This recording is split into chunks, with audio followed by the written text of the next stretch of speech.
क्या शेयर बाजार जुआ है? हेलो दोस्तों, स्टॉक मार्केट अपडेट में आपका स्वागत है।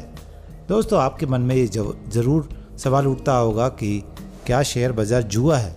क्या यहाँ पर लक से पैसा बनता है या फिर नॉलेज भी अपना रोल प्ले करती है? वेल, अगर आप केवल मार्केट टिप, शेयर प्राइस या फिर कंपनी का नाम देखकर इन्वेस्ट करते हैं तो आप ज़रूर शेयर बाज़ार के जुआरी हैं। दोस्तों, आपको इन्वेस्ट करने से कम पता होना चाहिए कंपनी का बिजनेस क्या है, वो काम क्या करती है, उसके कौन कौन से प्रोडक्ट आते हैं, वो किस सर्विस इंडस्ट्री में है, या फिर कंपनी का एग्जैक्ट काम क्या है। कंपनी का बिजनेस जाने बगैर आप अगर उनमें इन्वेस्टमेंट कर देते हैं तो आप एक तरह के जुआरी हैं। कंपनी की मार्केट कैपिटल कितनी है, उसके डायरेक्टर कौन है, पब्लिक का पैसा कितना है, कंपनी ओनर या प्रमोटर की हिस्सेदारी कितनी है, ये उसी तरीके से है। अगर कोई कंपनी है, अगर उसमें प्रमोटर की हिस्सेदारी ही नहीं है तो कंपनी में आप अपना पैसा रिस्क में डाल रहे हैं। और जिसमें प्रमोटर की हिस्सेदारी ठीक ठाक है तो इसका मतलब कंपनी का मालिक खुद कंपनी में विश्वास रखता है और वो अपने लिए कभी भी नुकसान बुक नहीं करेगा। पिछले सालों में कंपनी ने क्या बिजनेस किया, उसके प्रॉफिट क्या थे, उसके कॉम्पिटिटर कौन है।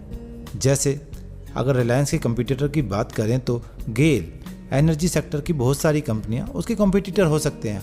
हालांकि रिलायंस अपने आप में बहुत बड़ा ग्रुप है, पर कंपटीटर तो हमेशा होंगे। तो सेम सेक्टर में अगर कंपटीशन है तो बाकियों का प्राइस क्या है और इसका प्राइस क्या है, आपको ये देखना चाहिए। और पूरा सेक्टर कैसे काम कर रहा है। अगर आप न्यूज़ के आधार पर निवेश नहीं करना चाहिए। प्राइस और न्यूज़ तो कभी भी बनाई जा सकती हैं।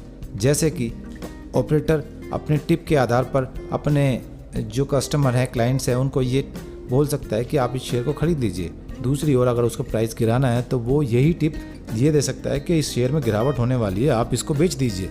मगर अगर आप कंपनी में विश्वास रखते हैं और आपको पता है कंपनी के फंडामेंटल, कंपनी का बिजनेस में कोई फ़र्क नहीं पड़ने वाला, तो आपको इन खबरों से कोई भी फ़र्क नहीं पड़ेगा।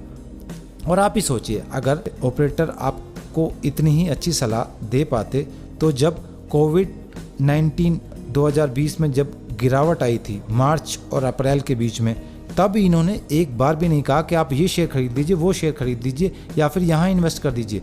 ये खुद दुबक कर बैठ गए थे। इनको तो ये भी नहीं पता था कि मार्केट अब कहाँ जाने वाली है। अगर आपने आंख बंद करके भी निफ्टी ब्लू चिप कंपनियों में पैसा लगा दिया होता तो आज दुगने तिगने पे पैसे पहुंच गए होते, क्योंकि उन कंपनियों के बिजनेस देर सवेर तो अपने दोबारा रंग में आ ही जाते हैं। पेट्रोल सब भरवाएंगे ही, खाना सब खाएंगे ही। तो आईटीसी हुई और रिलायंस हुआ, ये सब कंपनियों के दाम लगभग उस स्तर से आज दुगने या तिगने हो चुके हैं।